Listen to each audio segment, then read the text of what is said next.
Bem-vindo ao concurso Tubi. O meu nome é Raul Figueira e nesta série de vídeos nós vamos ver o Decreto-Lei número 25 de 30 de novembro de 1937 para o concurso do IFAM 2018.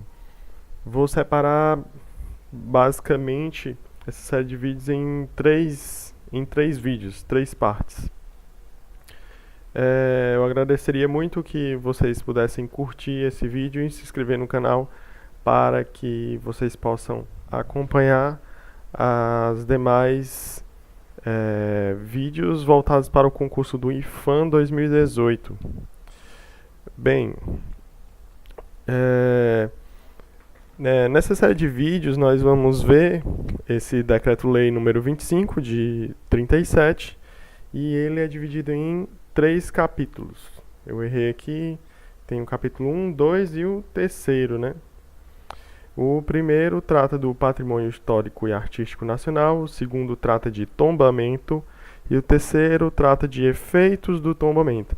Neste primeiro vídeo nós vamos ver o capítulo 1, que está relacionado ao patrimônio histórico e artístico nacional.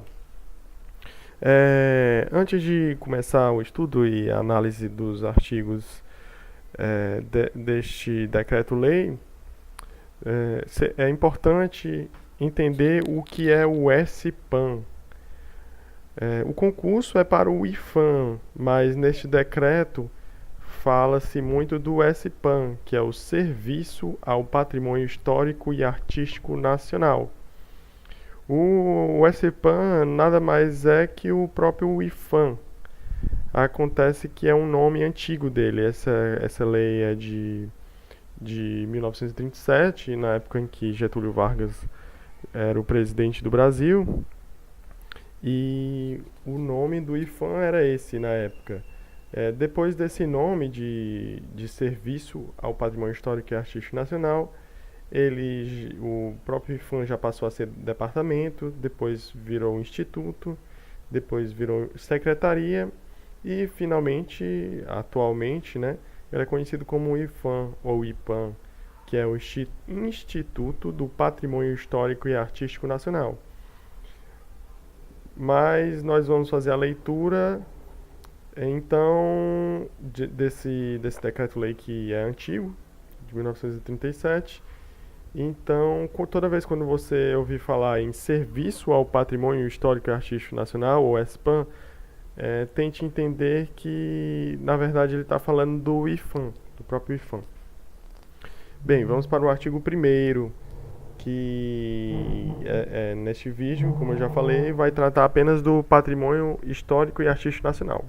Bem, o artigo 1º fala que constitui o patrimônio histórico e artístico nacional o conjunto dos bens móveis e imóveis existentes no país e cuja conservação seja de interesse público, quer por sua vinculação a fatos memoráveis da história do Brasil, quer por seu excepcional valor arqueológico ou etnográfico, bibliográfico ou artístico. Então, desse artigo, é importante perceber que o patrimônio histórico artístico nacional trata de um conjunto tanto de bens móveis quanto de bens imóveis. Bens móveis e bens imóveis. E apenas daqueles existentes no país. Apenas os existentes no país. Cuja conservação seja de interesse público. Tem que ter interesse público na conservação destes bens, que são tanto móveis quanto imóveis. Ou quer por sua vinculação a fatos memoráveis da história do Brasil. Quer por seu excepcional valor. Lembre-se, valor arqueológico, etnográfico, bibliográfico ou artístico. Ou seja, se tiver excepcional valor arqueológico, etnográfico, bibliográfico ou artístico. Lembre-se disso. Portanto, se uma questão de falar em paleontológico em vez de arqueológico, Lembre-se, é arqueológico, etnográfico, bibliográfico ou artístico. Vamos para o próximo. Parágrafo 1º.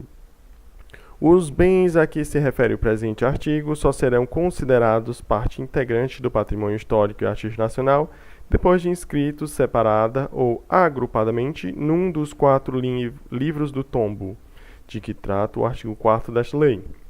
Então, esses bens de que nós estamos tratando, eles só serão considerados parte integrante do patrimônio histórico e artístico nacional. Só vai fazer parte do patrimônio histórico e artístico nacional se for inscrito em algum livro do tombo. E são quantos livros do tombo? São 4. Nós só temos 4 livros do tombo. Então, se tiver um daqueles bens que se encaixa naquelas características do artigo 1º, ele só vai passar a ser patrimônio histórico e artístico nacional depois que você inscreva esses bens em algum livro do tombo. Basta ser em apenas um já é considerado como patrimônio histórico e artístico nacional. Parágrafo 2º. Equiparam-se aos bens a que se refere o presente artigo e são também sujeitos a tombamento os monumentos naturais. Então, natureza, monumentos naturais também podem ser tombados, bem como os sítios e paisagens. Sítios e paisagens também podem ser tombados. Sítios e paisagens que importe conservar e proteger pela feição notável com que tenham sido dotados pela natureza ou agenciados pela indústria humana. Então, natureza também pode ser tombada? Pode. Monumentos naturais podem ser tombados, paisagens, sítios, desde que seja importante, desde que importe conservar e proteger pela feição notável, que tenham sido dotados pela natureza, se for importante naturalmente, ou mesmo que a indústria humana tenha passado por ali, tenha feito alguma modificação nessa natureza, se for importante, pode ser tombado. Então, equipara-se esses monumentos naturais aos bens a que se refere o artigo 1º, que eram o quê? Bens móveis e imóveis, bens móveis e imóveis existentes no país, que tem interesse público, enfim, que possam ter algum vínculo com fatos memoráveis da história do Brasil, ou que tem um excepcional valor arqueológico, etnográfico, bibliográfico ou artístico. Vamos para o artigo 2º. A presente lei se aplica às coisas pertencentes às pessoas naturais, bem como às pessoas jurídicas de direito privado e de direito público interno.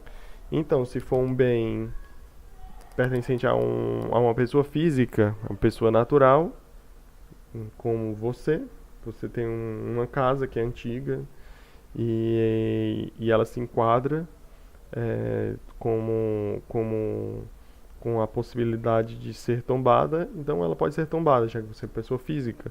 Ou se for pessoa jurídica, você tem uma empresa e no caso você tem uma empresa e a empresa fica numa casa que tem um valor histórico muito importante. Então ela pode sim ser tombada, porque direito privado, pessoa jurídica de direito privado, e inclusive direito público interno. O que é direito público interno? É o governo interno do Brasil, ou seja, não se aplica a direito público externo, ou seja, de outros países. Então, se o governo tem um determinado bem, governo brasileiro, então ele também pode ser tombado. Isso não se aplica a um bem que é de um governo estrangeiro, como a França, a Espanha, Venezuela. Vamos para o artigo 3º. Excluem-se do patrimônio histórico e artístico nacional as obras de origem estrangeira. Obras, mas quais são obras? Nem toda obra de origem estrangeira é proibida de ser patrimônio histórico, artístico natural. Algumas podem sim, de origem estrangeira podem ser, mas nem toda, porque dessas, algumas são excluídas dessa possibilidade de ser tombada e de se tornar um patrimônio histórico artístico nacional. Quais são elas? Vamos ver. Quais são as obras de origem estrangeira que são excluídas da possibilidade de se tornar patrimônio histórico e artístico? Vamos lá. Primeiro ponto: as obras que pertencem às representações diplomáticas ou consulares acreditadas no Brasil. Lembrar de diplomacia consular, né, que está relacionado com outros países. Então, se são obras dessas representações diplomáticas ou consulares, então não podem ser tombadas. Ponto 2. Que adornem quaisquer veículos pertencentes a empresas estrangeiras que façam carreira no país. Então, se for empresa estrangeira e essa empresa estrangeira tem um veículo e nesse veículo tem algum objeto que adorna esse veículo, empresa estrangeira, veículo de empresa estrangeira, com algo que está sendo com alguma obra que adorne este veículo, então exclui essa obra não pode ser tombada. Ponto 3. Quais são outras obras de origem estrangeira que são excluídas da possibilidade de tombamento? São as obras que se incluam entre os bens referidos no artigo 10 da introdução do Código Civil e que continuam sujeitos à lei do pessoal do proprietário. Essa não vamos para o Código Civil, vamos pular, mas existe esse ponto. Obras que se incluam entre os bens referidos no artigo 10 da introdução do Código Civil e que continuam sujeitos à lei pessoal do proprietário. Vamos para o ponto 4. Quais são outras obras que se excluem da possibilidade de tombamento? São obras que pertencem a casas de comércio de objetos históricos ou artísticos. Você tem uma empresa, uma casa que vende objeto histórico ou artístico.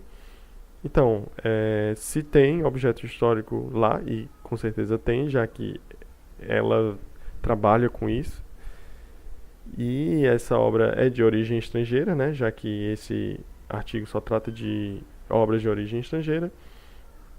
Então, se essa casa de comércio tendo esses objetos, eles não podem ser tombados, não podem se tornar patrimônio histórico artístico cultural do Brasil, porque esse artigo não deixa. Então, vamos para a próxima obra. São as obras que sejam trazidas para exposições comemorativas, educativas ou comerciais.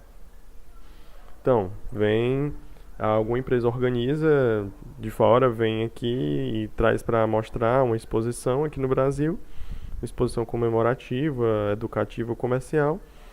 Essas exposições, essas obras não podem ser tombadas, não pode virar patrimônio histórico, né, do Brasil.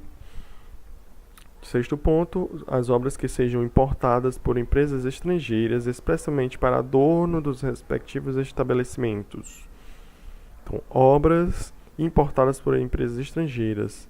Então, são obras de origem estrangeira, importadas por empresas estrangeiras, que sejam apenas voltadas para o adorno dos respectivos estabelecimentos. Também não pode virar patrimônio histórico, não pode ser tombado. Continuando, parágrafo único. As obras mencionadas nas alíneas 4 e 5 terão guia de licença para livre trânsito, fornecida pelo Serviço ao Patrimônio Histórico e Artístico Nacional. Quem é o Serviço ao Patrimônio Histórico e Artístico Nacional? É o SPAN, e quem é o SPAN? É o próprio IPHAN.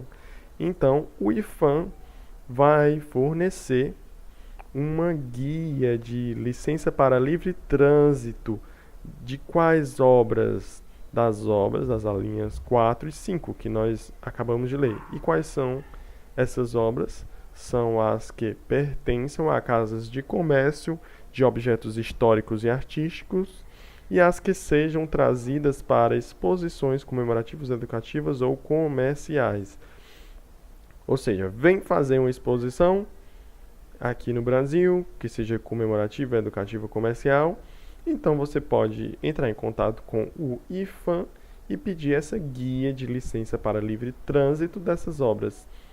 Ou tem uma casa de comércio de objetos históricos ou artísticos, então vá lá, fale com o IFAM e peça uma guia de licença para livre trânsito. São somente esses dois casos que têm essa guia de licença para livre trânsito. Bem, eu vou ficando por aqui. Eu acabei de terminar a primeira parte desse decreto-lei, que trata do patrimônio histórico e artístico nacional. O próximo vídeo será sobre tombamento. E assim como eu disse no início do vídeo, né, essa série de vídeos estarão divididos em 3.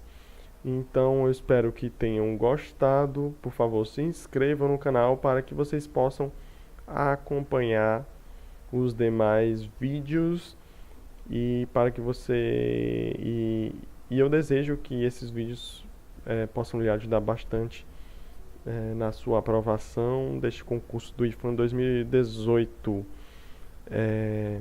Eu vou deixar alguns links aqui na descrição do vídeo, como a playlist. Coloquei uma playlist somente com videoaulas voltadas para o IFAM 2018. E vou também colocar os demais links para outros vídeos voltados para o mesmo concurso.